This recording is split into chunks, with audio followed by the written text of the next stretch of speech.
for people that may not, I'm sure everybody knows who Broderick Hunter is, but for people who may not know you or know much about your story, where you're starting from, can you kind of give us a little insight of like how you got started, what was you doing before you found modeling? Yeah.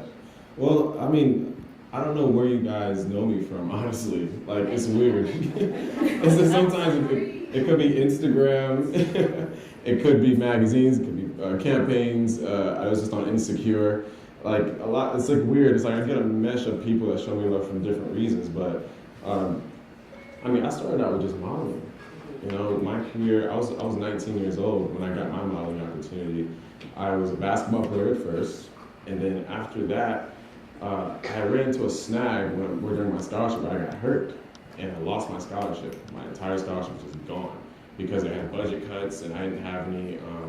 There was basically no money left in the system, and they basically just said, "Look, dude, you're damaged goods. You got to go." So I went back home for like a year, and during that year, I worked like side jobs and stuff like that. And then a photographer had reached out to me and said, "Hey, yo, dude, like you should really model." And I said, "No." I was like, "I'm a basketball player. I don't do that kind of stuff." And then he was all like, "No, man, like you really need to do that." I was like, "Yo, dude, F off. I'm good." Like, I'm really good. So about, I would say like 3 or 4 weeks pass, and he reaches back out to me and said, "Look, dude, I know you said no the first time, but I really feel like you got something here." So it came to that point where I could take the red pill or the blue pill. Do I say no again, or do I walk into this new opportunity? I said, "Okay, dude, I'll do your photo shoot." So I did the photo shoot, and the pictures just blew up. I don't know if you guys are familiar with the picture of the orange shorts when I'm on the beach. Are you guys familiar with that? Are you guys, yeah? That was my first photo shoot. And that was the shot that just got me out there. And then from there, it just kept on circling and circling. Now I'm here talking in front of y'all. It's kind of crazy, man. Wow, amazing. So what was your apprehension about getting into modeling? Why was you like, you know, why was you so apprehensive about it? I was so scared of starting something new that I was about to really handicap myself from every opportunity. So, as I said, it comes down to saying the blue pill or the red pill. I could easily said no and continue on my basketball career. Who knows where that would have gone? Or could have said yes and obviously ended up right here. I was so scared of what my parents would think. I was scared of what my friends would think. I was scared that, like, you know, what if I wasn't going to be good enough? What if I was wasting somebody's time? You know, I didn't have any money back then. It was like, I was like, this is like a new opportunity. I don't know what the hell to do with this kind of stuff. So I ended up just saying yes and just doing whatever I personally needed to do to make that, you know, to make my new obstacle, you know, flourish, basically. Yeah. So did you see yourself as a model? Did you feel like you could actually do this? Heck no. Why? Heck no, man, no. Because I first of all, when I was in school, I didn't pull any girls. Oh, believe it or not. Really? I had That's hard to believe right now, though. Back then, they didn't want me. Yeah. No, but it's like it's so interesting. Like looking at the reaction I get nowadays compared to back then. I'm like, I was a basketball player. I was educated. I was just like, why didn't people like me or something like that? Why don't y'all want me? But it just really came down to me. Just like I wasn't like a loser. I just wasn't like that guy. So there was no point in my life or during that time where I felt like, yeah, I can go ahead and be a model or stuff like that. People used to joke and say, "Oh, bro, you kind of remind me of Tyson Beckford," or stuff like that. I'm like, no, I don't. Liar. Sit over here and feed me lies. So it was just weird to me, and it was so foreign that I did not even picture or predict this even coming about. My modeling career, or even having an acting career. I was involved in drama and spoken poetry, but I would never imagine to be something like this. Right. You know? Was your goal like set on basketball? Was when you thought about my purpose in life, did you ever feel like it was just basketball? You know, it's so funny. It reminds me of a really interesting story. When I was 12 years old. When I was 12, after a basketball game, me and my dad were walking through a grocery store. This old white lady came up to me and my dad and said, "Hey, is this your son?" I was like, "Yeah, that's my son. It's Broderick Jr." I was like, "I'm Jr." And she was like, "Wow." And she just like looked at me. It was like weird. I was like, "This is weird lady." So she just looked at me, just stared at me for like, I don't know, I was like, just for me, like forever. She was just looking at me. She's like, "Son, do you know who you are?" I'm like, "No, I don't." She's like, "Something tells me that you're going to address thousands upon thousands of people one day. and you're going to be a major impact to the world. But in my mind back then, I was like, I'm gonna be a basketball player. Right, yeah. I'm gonna make it to the NBA. Yes, I told you, Dad. Yeah, so like back then, that was what she had told me. And then now I'm seeing all this stuff happen. It's happening in a different way. It wasn't through basketball. It was through this new journey. Yeah. You know, it was kind of odd. So, no, I could have never. It's weird. I'm kind of shook thinking about it now, honestly, because thinking about like something like predictions and stuff like that, it's kind of odd, man. It's weird, crazy. In church, we call that prophecy, so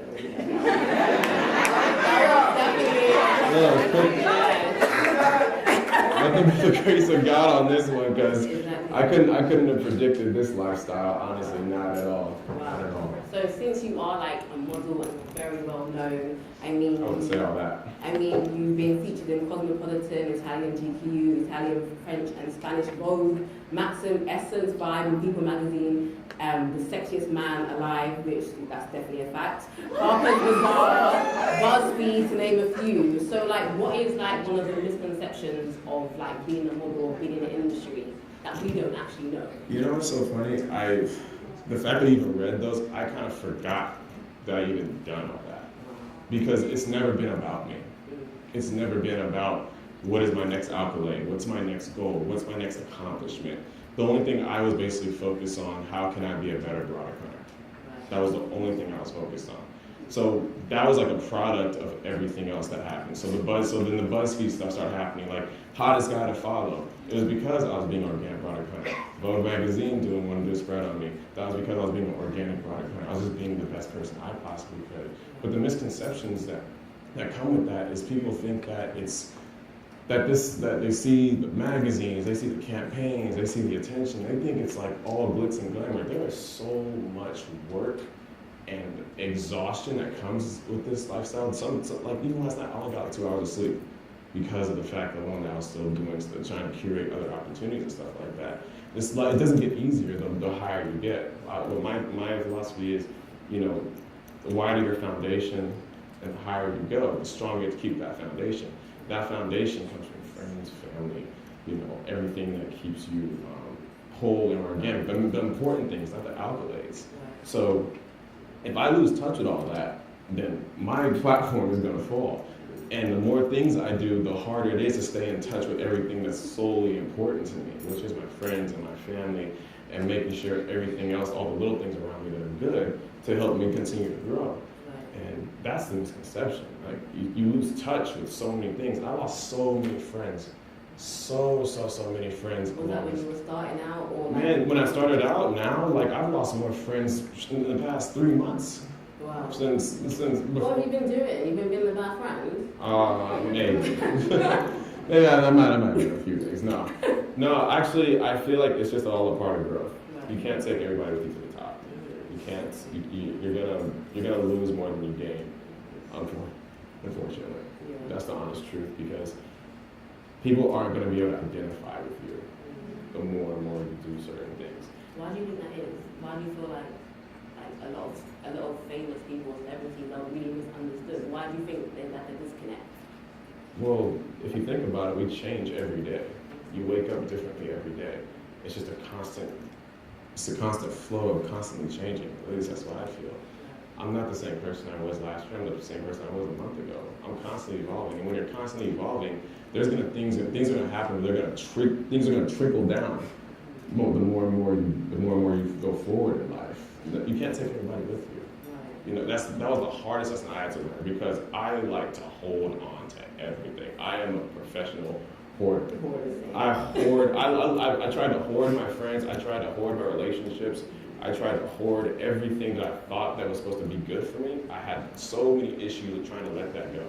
And then the more I just accepted and letting all those things go, the more I started to become not only a better person, but my career started to go up. Because that's in Hollywood, you know, celebrities and stuff like that, they always want to have yes men around them. Yeah. They want to have people that always tell you everything you need to do, everything everything you want to do, everything you want to hear. But I need people that need to hear. And that comes down to 2 people, and that's worth way more than a bunch of 1,000 yes men that are just going to follow me around and make me look like I'm somebody that I'm not. Yeah. You know what I mean? Yeah. So that's the huge misconception. They think it gets easier. They think that people start to love you more. It actually gets harder. I have problems dating now. It's serious. Seriously, it's why is that? because of the fact alone that every time I meet somebody, either A, they know who I am, or B, they go to my Instagram and see that blue check and they automatically assume I come from money. Girl, please. That blue check does not come with a real check. It still takes work, a lot of work. So it's like they have this idea, these ideas start coming about like, girl, I met this dope guy. He's like, oh, who's that? Broderick? You met Broderick Hunter? Oh, come on, you know what I'm saying? It's like they forget that I'm a real person. They forget I'm real feelings. They forget that I'm just a regular guy that's literally just trying to live his life. I'm 26. You know what I'm saying? I don't have any time to like figure you out. I really don't. Like, so if somebody was in here and they was like, okay, we know who Broderick Hunter is, but what would be the best way? I know this is not a dating kind of interview, but I'm just saying. What would be like, how would you want someone to kind of relate to you? Like, human to human, right? I would rather, it's hard to answer that question because I'd be answering somebody else's question from their other perspective. I can only answer from what I see and what I hear. You know what I'm saying? You'd have to ask somebody who sees me the way they do. Right. You know, so it's like, if somebody was to, let's say, look at me and say, okay, you're nice, you're attractive, whatever the case may be. You're probably in the industry, especially in LA. It's like, oh, you're a model, right? You're an actor, right? Where have I seen you from? And it's like the Instagram doesn't help because it's all oversaturated with madness. Right. So nobody really has an identity anymore. Everybody just goes straight to the Instagram. They want to see all likes and comments. Oh, you must be getting paid. You must be this. And I'm like, oh God, no, please. They have no idea. They have no idea the struggles. You know, they have no idea the family stuff, all this other stuff that comes within the industry. In order to truly be something, they have no idea about that. And it's a disconnect, and there's always going to be a disconnect because of the fact alone that they never want to step aside and look at it from my perspective or see it from my point of view, you know? Yeah. But it's cool. You live. I'm still So from around 2012, 2014, I noticed on your Instagram you would like post a lot of your modeling shots, and then around about 2015 you started to like post a lot more videos, yes, and more comedy, and I think a lot of us was like, okay, not only is he hot, he actually has a personality. So what made you want to do that? What made you want to show yourself as more than a model? Well, numerous reasons. There was a point in time where nobody else was doing that. And that was the reason why. I mean, I'm a natural fool. Like, I'm just crazy. It's like, that's just the way I am. The way I am on social media is the way I am in real life. So whenever I would see models or personalities consistently posting selfies over and over and over again, there's no difference to you. Right. You're not doing anything that's different. You're not standing out.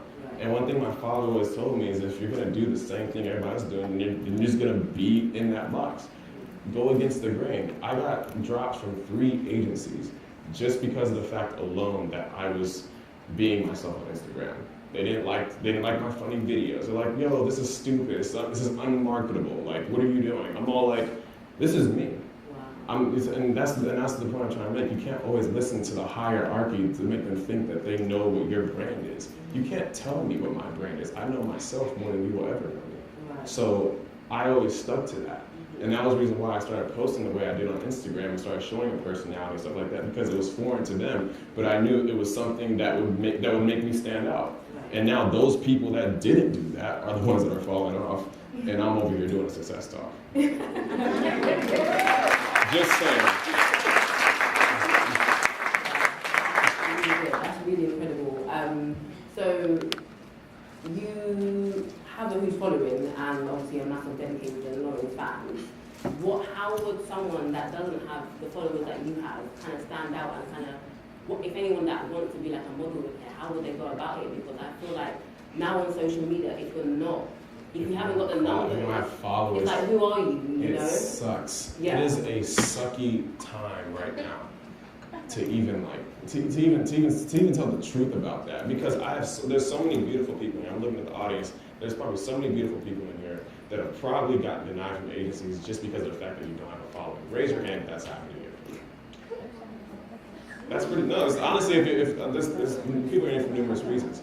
But that's a real problem these days. Because nowadays, it's not about the photo shoots anymore. It's not about the marketability. I mean, so it is about the marketability, but it's on the marketability on a different scale. Now it's all about who do you know, who are you associated with. You got people that are getting signed contracts because they're associated with Kylie Jenner or somebody famous. That doesn't make you marketable. So it's extremely hard to kind of get these agencies, but the way we do that is honestly, you just have to stick to the old ways of branding yourself. And knowing how to do that just basically comes from you having an objective. So like say, okay, what is my market? How am I gonna get that market? If you wanna be a runway model, study how to do runway, have the dopest walk, have the dopest present, and go from there. But if you play the game of like social media and trying to gain followers and stuff like that, you're gonna have the same thing that happened to me. You're just gonna literally fall right back into the pocket of everybody else. And you're just gonna be in that, and then when they fall off, you fall off. If you don't go against the grain, and you don't stick to your guns and know what's truly gonna work long term, that's what's gonna separate you. But you're not gonna do that if you continue to play the game. So models are getting this conception that you have to get the followers and stuff like that. No, you do not have to. If you have dope photo shoots and you market yourself properly and you invest in your career and yourself accordingly, I promise you, you'll have a much longer career than playing the game of all these other people who are doing the exact same thing, taking selfies in the bathroom and posting with tea. That is not going to happen. That's going to be a quick check, and it's going to go quicker. Trust me. I can guarantee you that you can take that to the bank with you. Don't conform and don't stick to like what everyone else is doing. Focus on yourself. Do what I did. Go against the grain, and watch what happens, because it'll separate yourself from the pack, and it'll show people that, hey, this person is different. This person is not doing with us. This person's page isn't full of selfies. It's full of quality content that's going to make people want to keep watching. You know, that's the long-term goal. So how do you kind of stop yourself from kind of getting sucked into the matrix on social media, obviously the hierarchy of the numbers? How do you, I know that everyone that has a following, some days you just feel like, what's the point in doing this? Like, was there ever a time where you really wanted just to quit? Oh my God, I wanted to quit every single day. You can ask, where's Chris at? Up here. You can ask that man right there. I would call him weekly and say, Chris, Daily. I'm done. Hourly. It'd be quite often. This year especially, this was the toughest year of my life. But it's been the most successful year of my life, which is crazy. And it was hard to enjoy all these accolades that I accomplished. I wanted to quit a long time ago. I had actually mentally checked out for like a year at one point. Why? Because I was done. I was honestly done because I was consistently criticized for the color of my skin. They said that my agency literally told me dark-skinned boys are no longer in. And I was like, what do you mean? They said, we're submitting you to clients, we're trying to get you in these doors, but nobody's biting on you, B. And I was like, okay, so what do I need to do? They're like, well, we don't know what to do, so we gotta let you go. So I got dropped from my agency. Agency lists for a year. I said, okay. That year, I was like, okay, you know what? I'm done. No black boys aren't in. But then somebody came up to me one time, during that time, and they said, hey, you're Broderick Hunter. And I was like, yeah. They were like, dude, you inspired me to start. I got signed because of you. And I was like, damn, that's pretty crazy. Well, dude, congratulations, man. They're like, what's your next project? I'm like, dude, I have no idea. Because at the time I wasn't even involved. But then I said, okay, you know what?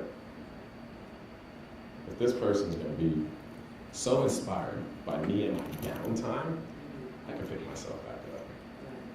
So I got myself back up, got a new agency, And obviously now I'm here, but I told myself after that time, I would never, ever fully check out again. I might mentally kind of like get down, but I would never put down the ball and say, I'm done, never again. But I go through those phases so often where I just want to stop, but I always think about these times where these people come up to me and say, yo, B, your work is really inspiring me to do this. I had a story one time of somebody, just like 2 weeks ago, somebody came up to me and said their friend didn't commit suicide because they followed me on Instagram. Wow. I was like, I could never stop. Wow. It was like, it almost brought me to tears because he said, yo, he was struggling with depression, he was struggling with the color of his skin, he wasn't getting opportunities, he felt like being black was a burden. And that's one reason why I started broadcasting Black Boy Joy on my Instagram. Because because us as African Americans, we go through so much shit all the fucking time. And we never seem to quite get a break. Even though things are good right now, like TV and film wise, but we never seem to kind of always get over that hump. I always try to broadcast Black Boy Joy and Black Girl Joy because when we get that inner joy within ourselves, man, we get unstoppable, man. And I always try to uplift my people because it's no longer about me anymore. It's after that I was like, this is no longer about me. This is about everybody else. This is about people that are coming from all over the world, all over the globe to try to come and bring something else to the table. Something, not even just modeling, just anything in life.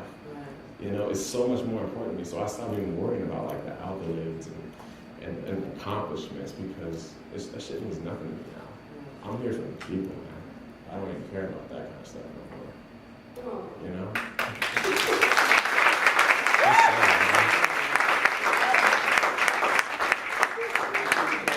You're talking a lot about like confidence. And how important is it to be really confident and self-assured in yourself without actually coming across as arrogant or he's full of himself? Like, because a lot of people think about models, especially male models, that they just love themselves. Like, all they do is take selfies in the bathroom all day. Like towel wrapped around. Right, Listen, people are always going to have something to say about you. No matter what you do. You can literally post a picture, you smiling, and somebody will find some way to hate you for it. Someone will find some way for you to like feel some type of down about yourself or make you feel like you're doing something wrong just because of the fact alone that you're just doing you. I had to cut that out of my mind. I was like, look, I'm happy. I'm loving what I'm doing when I do. Whatever, however you receive this post or however you take this is how you take it. But I'm gonna do me regardless. I don't think that you have to just remove that ego. I tell people all the time, you can't worry about how something or someone else is gonna be affected by it. You just have to, if it's positive, it comes from a positive place, that's cool. But even if you come from the most positive place, just literally just being inspirational, somebody's gonna find some way to be like, nope, that's wrong and here's why. I'm like, sis, please, sit down. I be going in on my Instagram. Sometimes, even on my Twitter. How many of you guys follow me on Twitter? You guys see my little banters and shit. Like, I'll be like going down. I'm like, don't try to at me with no fuck shit. Don't do it because it will get crazy. But no, I just don't think that you should have to worry about what other people are thinking of you. So if you have a confidence in yourself and you know that it's genuine and it makes you happy, go for it. Because people are gonna hate on you regardless. That's just the beauty of the beast, honestly. So, and how do you deal with negativity? Like, say you're having a bad day already and you read a comment and it's just like how do you brush it off or do you take it to heart? Like, how do you... I've gotten so many bad comments across But what bad things could people possibly say about you? What did they say? Oh man, dude, your skin tone is ugly, your eyes are too squinty, the DMs I get, man. Your hair sucks. Your haircut sucks. Don't ever diss my haircut. Don't ever diss my haircuts. I'm a good barber. Know it. You cut your own hair as well, right? Yes, I have a tutorial. On YouTube? On YouTube. We do dope things, but no, it's, I don't think, when it comes down to negative comments, the way I just deal with them is because these people, if you go to their page, they're probably coming from a negative space already. I look at, sometimes people like tweet me like weird stuff or whatever. I go to their page, I'm like, oh, you're tweeting everybody weird stuff. I ain't special. It's all good. You're already miserable. All right, go ahead, sis. Why is it always sis? Why can't it be bro? Because it's funny. Sis is funnier than bro. Whenever black girls always call, yeah, okay, sis. That is the funniest thing ever to me. I just doing it randomly to like everybody I see. I'm like, I go to a restaurant or something. It's like, oh, yours $9.95. I'm like, all right, thanks, sis. It's just cool as hell. But no, when it comes down to that kind of stuff, in one ear and out the other, just do you and don't worry about anything else. That's the beauty. That's honestly what's been my current point to my success. I was a point in time where I only cared about what people thought. And the less I did, the more successful I became. I was so caught up for, like, I say between, let's see, I started in 2010. From 2010 to 2014, I was solely like, what if this person or that person doesn't like this? What they say? That was all I was thinking about. But as soon as I stopped thinking about that kind of stuff, man, it was like a rocket ship. And my career just took off because I no longer care. That's the key. Major key.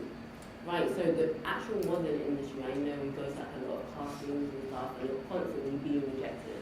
Oh, yes. I don't think like a lot of people understand the rejection of like, no, you're not too this, you're not this enough, you're not tall enough, you're not slim enough. Like, how do you actually like get over that and go to the next casting and the next casting and the next casting without being like discouraged, you know? How many of you guys watched Insecure HBO this year? Woo! How many of you guys saw me on it? Yeah. How many of you know I did not book a single show or movie for 2.5 years till I got that role? 2.5 years of consistent auditions. And I'll give you one even better. One role I actually got, a $250,000 contract, gone. I got the role, I shot the role, and they released my character without telling me. $250,000 gone on a hit TV show. Killed my spirit. Then Insecure happened. So people only look at the glitz and glamour of success. They look at the high points. They look at my stuff, they look at my magazines, they say, oh my God, he's always doing something. But I can almost guarantee you, I can pinpoint about 10 to 20 to 30, maybe 50 no's that I got before every single last one of those accolades. And still to this day, I continue to deal with the rejection. Because now I've seen the process. I'm like, okay, if that's a no, okay, that's a no. That's a no.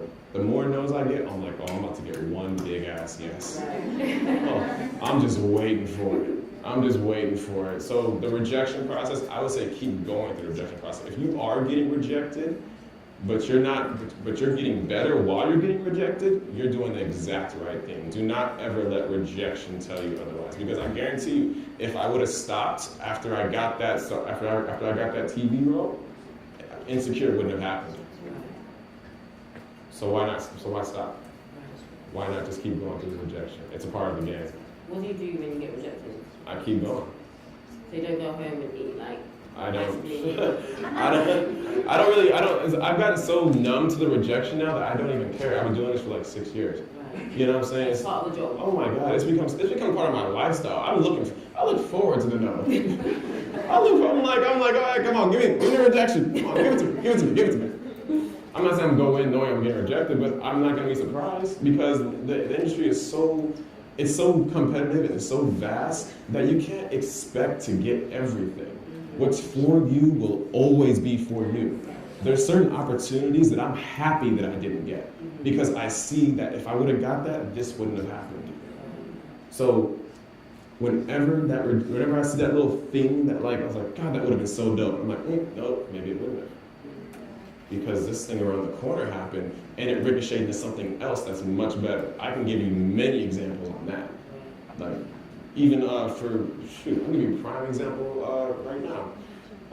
Early in my career, I did you guys saw my GQ Miami Vice spread like 2012. I was in a Miami Vice. I was like shooting a gun at a Ferrari. It was like really dope. my GQ spread. Before that, I was supposed to do a cosmopolitan spread that was similar to that same field. They casted me for it, but they released me for it.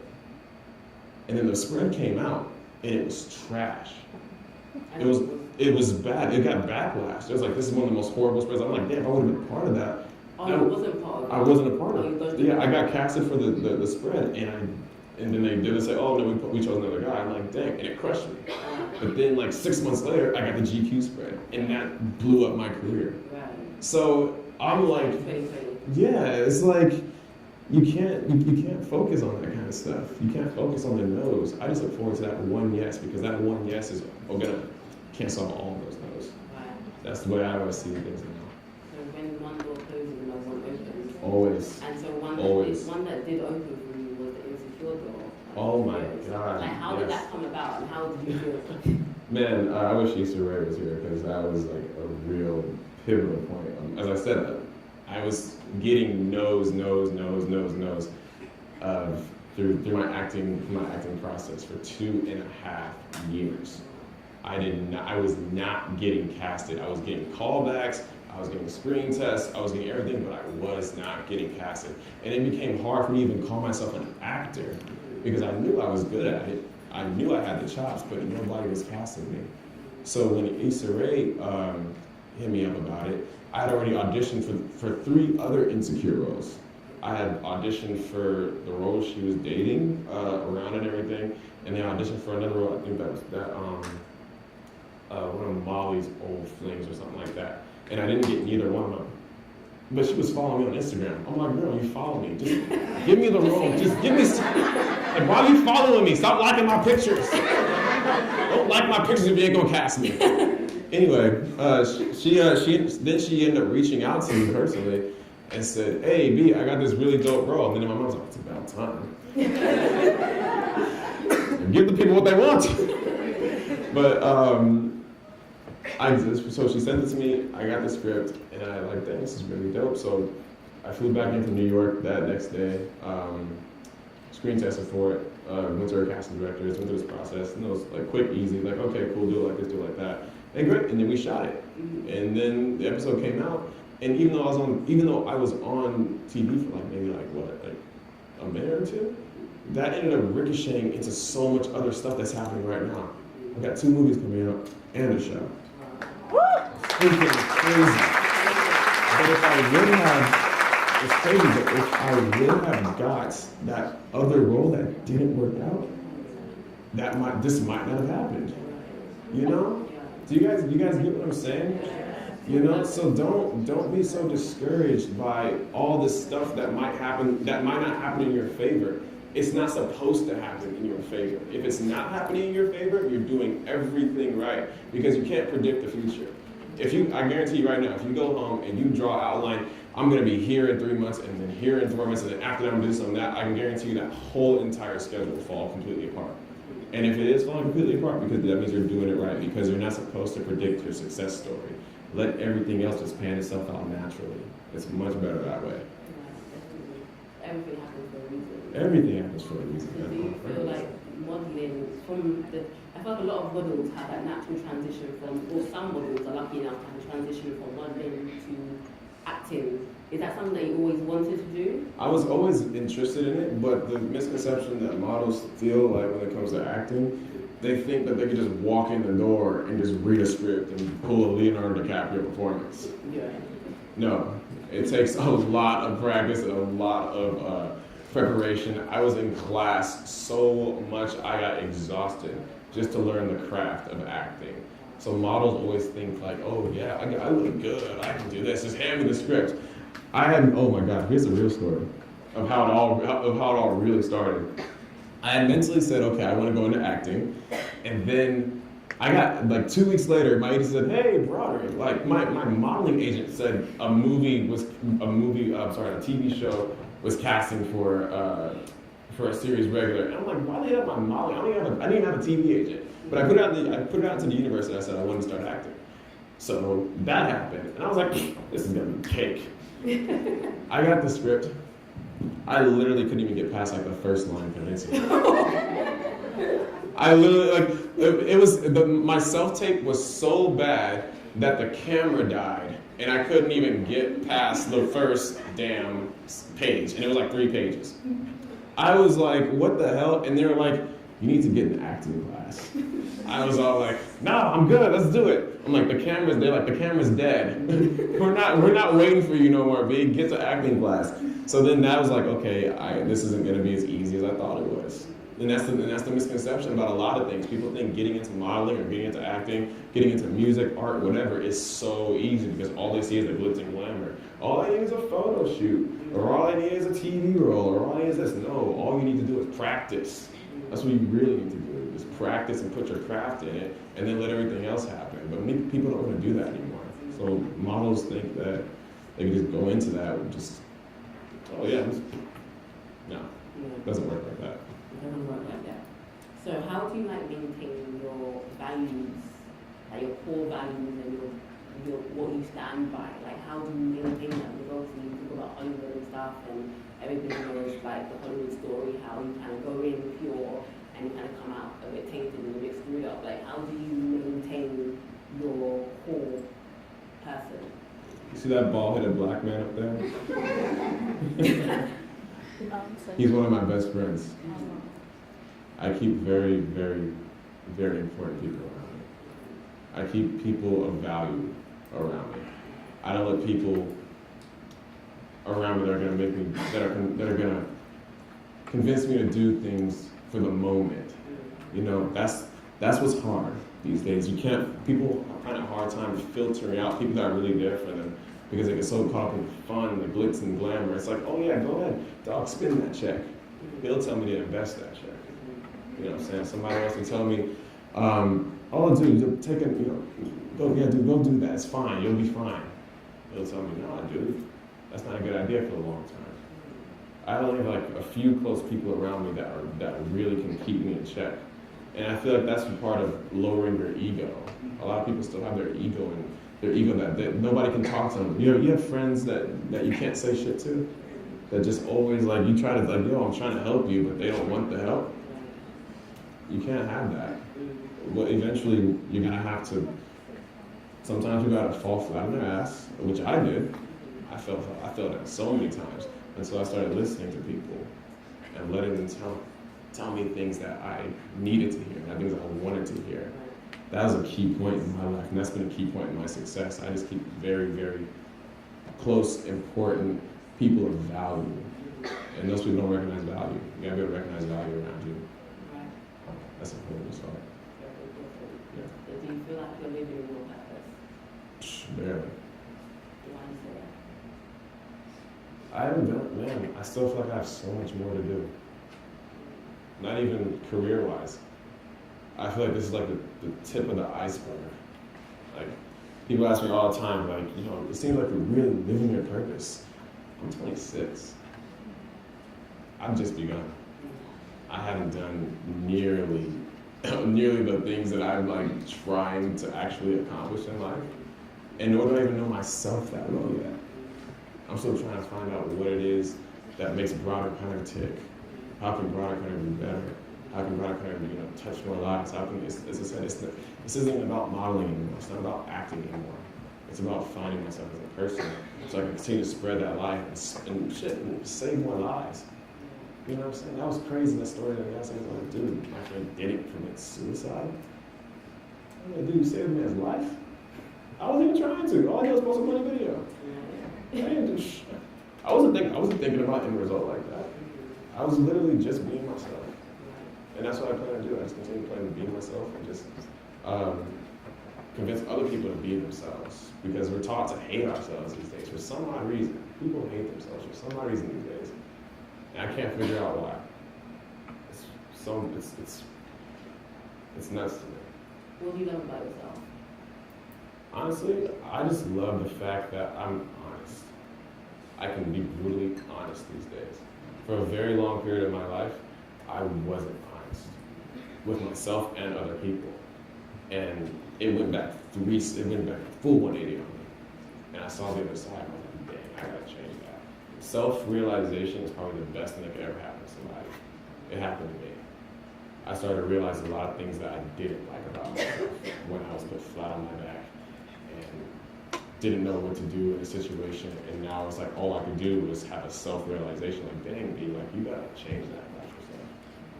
When that happened, everything else changed around me. I was like, okay, you gotta start being more honest. You gotta start being more upfront.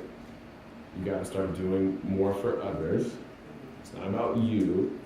You know, all these different things, that all came from a self-realization, a self-reflection, and that led to more success for me. So it seems like in our day and age that everybody has a cause, or like they have something to be mad about, or they are activists, or they have a message that they basically want to share with the world. How do you plan on using your platform to kind of, because I know last year you made a tweet about appreciating dark-skinned or black women. Yes. And you got like,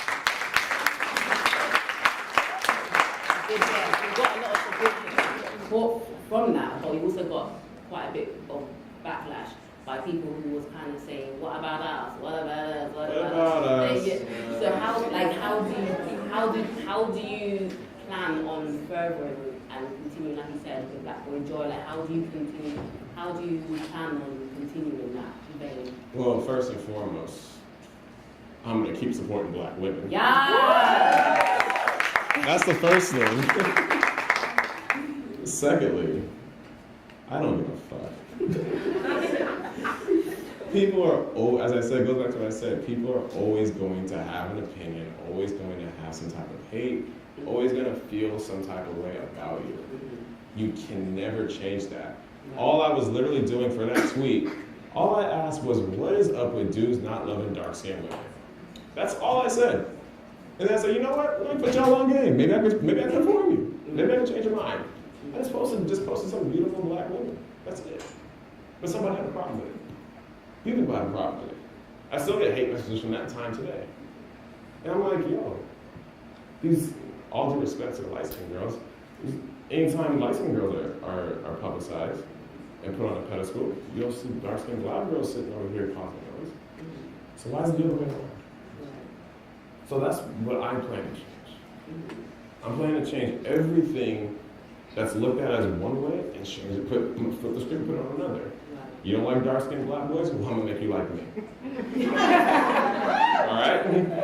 You can hate me all you want, but it's like I just plan on I'm bringing more light to the gray areas. That's not happening. Nobody's and no freaking models are doing that. And it's freaking. I think that's what made it so powerful, because you are a model, you have a big platform, you are handsome, so it was nice for you to kind of show some love to us, because we, as black women, I'm sure some of you can relate, like we do feel like, we do feel like that we're gonna kind of like look down upon, despise, like there's a quote that says that black women are the most hated, is it?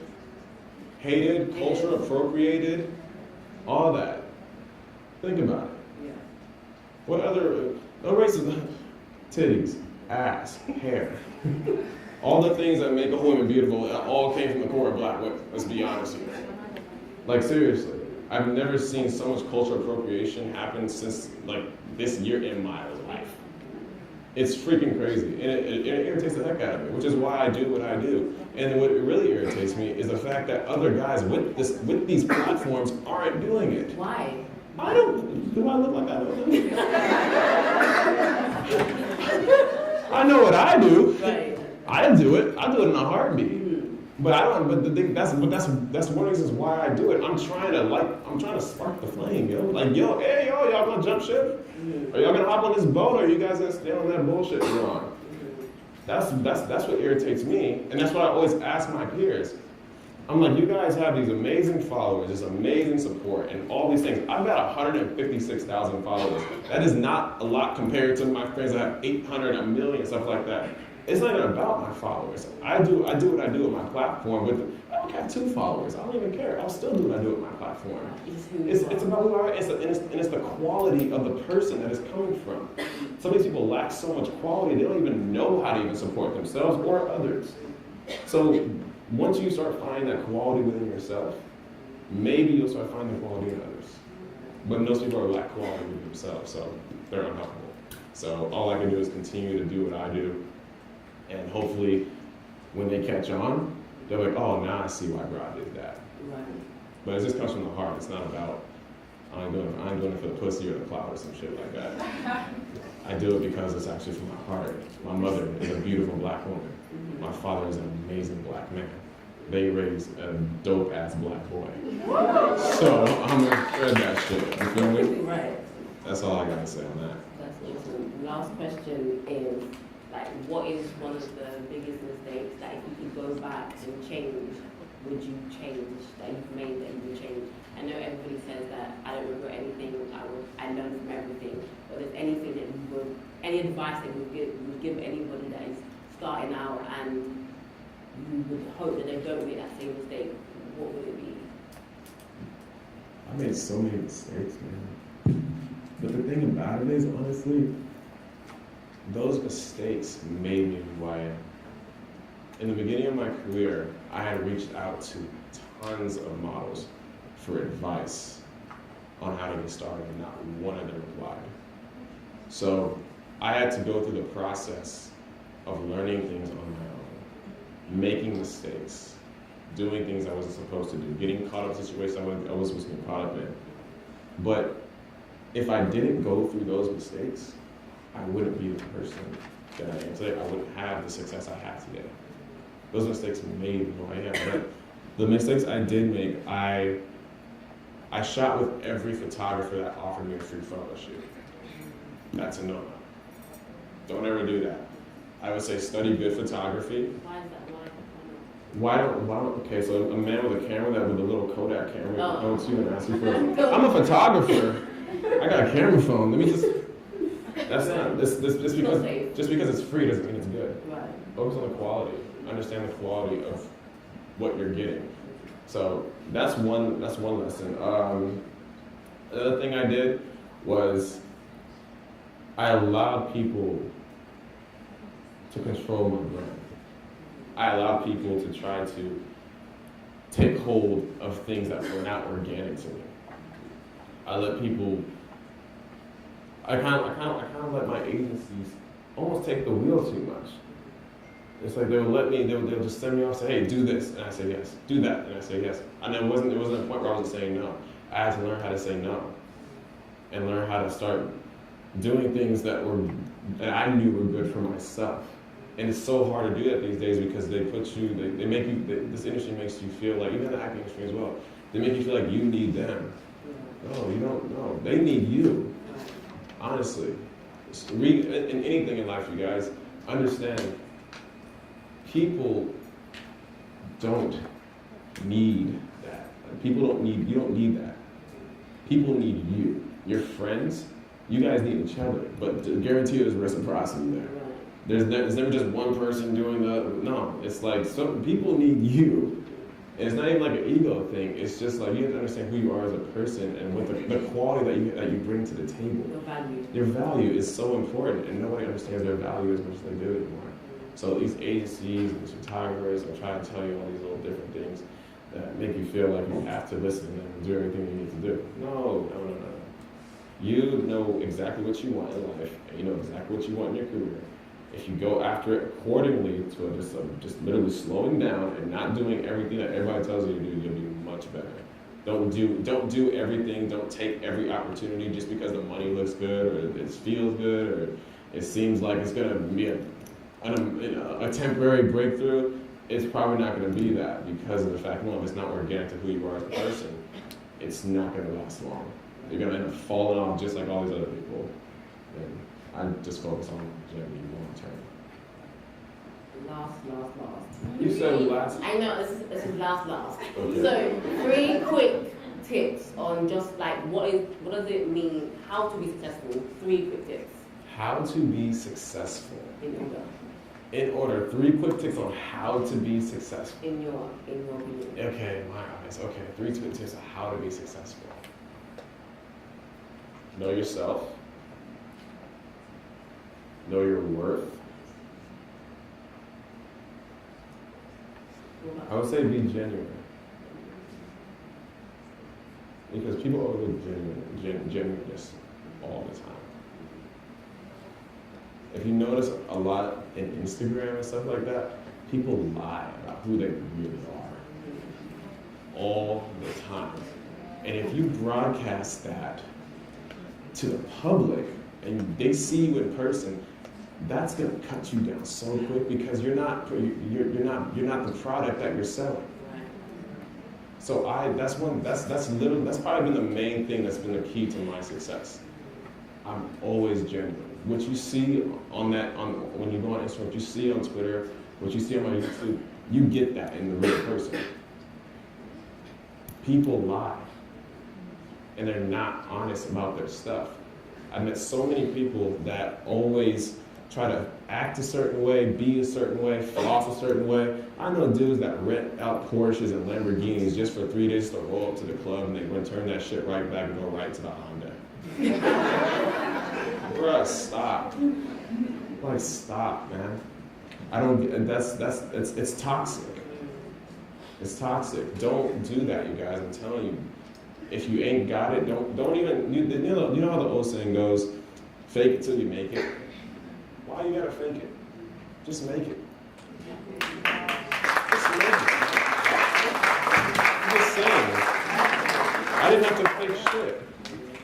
I didn't have to go buy fake jewelry. Or fake followers. We all know about that, fake followers. Why are you trying to look a certain way? Just do it organically. Work for the shit.